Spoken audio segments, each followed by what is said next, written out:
तोहर सुननी ह जान हो, अब नहीं हमारा पर देहबू का ध्यान हो।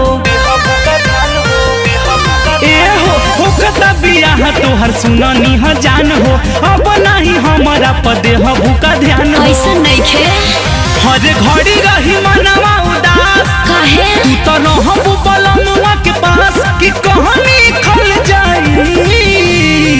मजा मार लो आज फिलहाल, मजा मार लो आज फिलहाल, भतारो लेके चल जाए।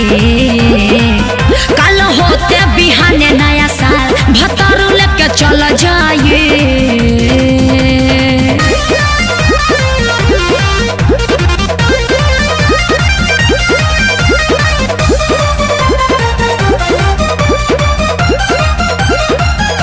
बोला ना अब मिलबू कब तू, भूला कहाँ जइबू सब तू।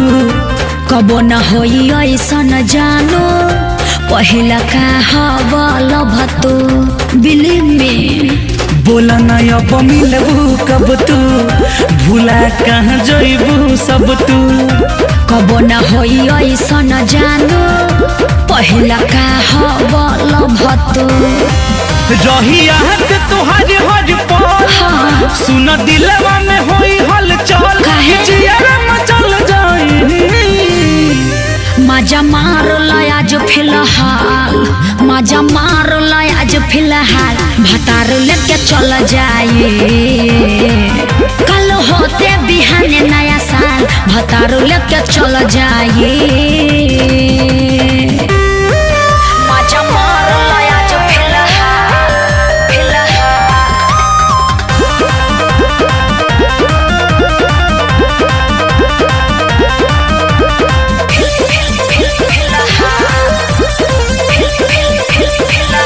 कि जान खुशहाल तू रही हो, जब ससुराल तू रही है नंबर ले ला निजी, आ पूछत हाल तू रही हा।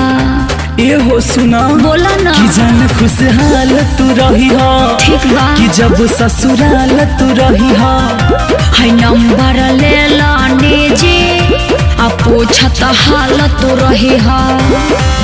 अलबेला मनुआ जाए बचन, रोइहे तोहरा ला भरी के नयन, जे डोहली निकल जाई।